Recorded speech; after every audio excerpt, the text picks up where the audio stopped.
Assalamualaikum warahmatullahi wabarakatuh. Kami dari kelompok 8 akan mempresentasikan hasil diskusi kami mengenai bunyi bahasa dari balita umur 6 bulan ke atas.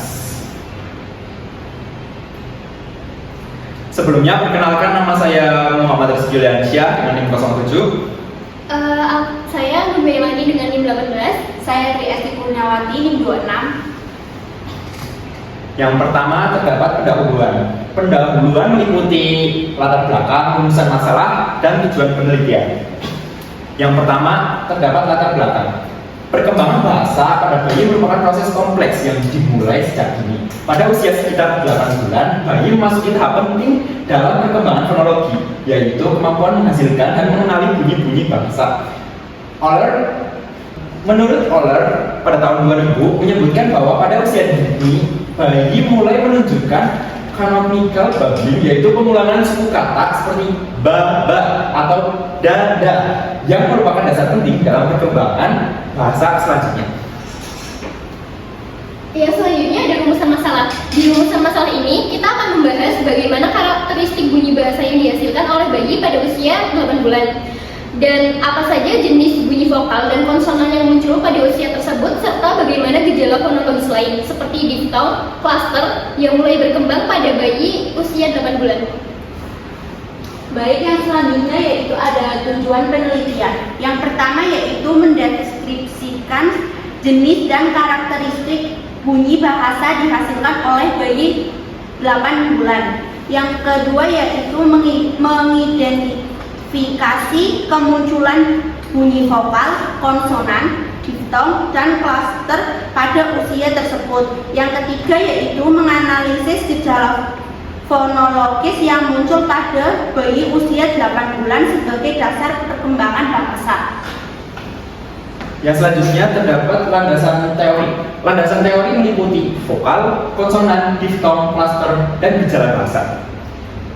Yang pertama, vokal. Vokal adalah bunyi bahasa yang dihasilkan dengan aliran udara dari paru-paru yang tidak mengalami hambatan berarti dalam saluran vokal. Udara mengalir bebas melalui pita suara dan rongga mulut, menghasilkan bunyi yang jelas dan terbuka.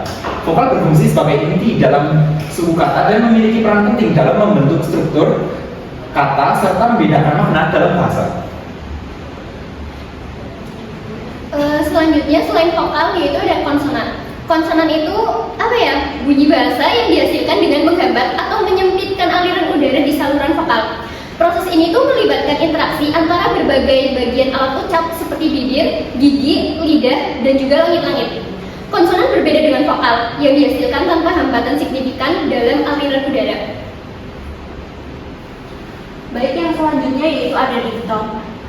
Diftong adalah gabungan bunyi vokal yang diucapkan dalam satu suku kata sebagai satu kesatuan suara tanpa jeda di antaranya. Perbedaan utama antara diftong dan deretan vokal adalah bahwa dalam diftong kedua vokal tersebut diucapkan secara bersama dalam satu suku kata, sedangkan deretan vokal diucapkan dalam suku kata yang berbeda. Yang selanjutnya terdapat cluster. Cluster ini adalah gabungan dua atau lebih bunyi konsonan yang muncul berurutan dalam satu kata tanpa diselingi oleh bunyi vokal. Dalam bahasa yang sederhana, cluster adalah dua bunyi huruf mati seperti M, N, T, S, dan R yang diucapkan menempel seperti dalam kata truck, gabungan T dan R. Nah, dalam klaster ini, bayi mungkin belum bisa mengucapkan kata-kata ini secara utuh, tetapi mereka akan mulai meniru bunyi-bunyi tersebut secara perlahan. Misalnya, daripada mengatakan truck, bayi mungkin hanya bisa mengucapkan tak atau up. Ini normal karena bunyi klaster itu lebih sulit diucapkan dibandingkan dengan bunyi tunggal. Gejala bahasa. Gejala bahasa fonologis merupakan proses alami dalam pemerolehan bahasa seperti asimilasi, elisi, dan substitusi bunyi pada bayi. Hal ini tampak melalui pengulangan suku kata serta bunyi yang belum stabil karena kemampuan artikulasi yang masih berkembang. Baik, yang selanjutnya terdapat pembahasan. Yang pertama, karakteristik bunyi bahasa bayi menunjukkan kemampuan mengoceh secara sederhana, mengulang-ulang bunyi seperti a atau ba. Intonasi masih monoton dan artikulasi belum sempurna, mencerminkan eksplorasi awal terhadap bunyi. Pembahasan yang kedua dari penelitian yang kami lakukan sebelumnya, yaitu ada jenis vokal dan konsonan. Vokal yang muncul adalah A dan U dengan artikulasi terbuka dan jelas. Konsonan seperti M, B, dan D itu terdengar, tetapi menunjukkan bahwa bayi mulai menggunakan organ artikulasi bilabial dan alveolar.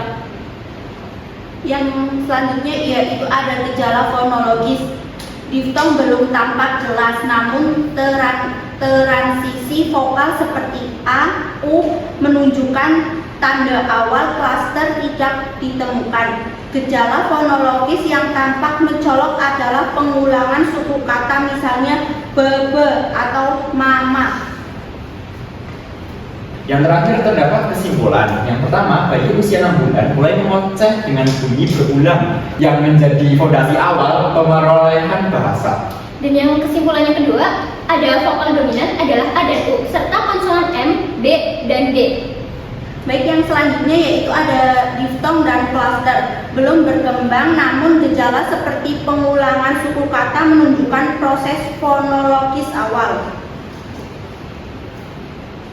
Berikut lampiran dokumentasi yang kami teliti. Kita ambil dari YouTube. Dan juga bayi dari tetangga teman kami. Sekian presentasi dari kami, kurang lebihnya kami mohon maaf. Wassalamualaikum warahmatullahi wabarakatuh.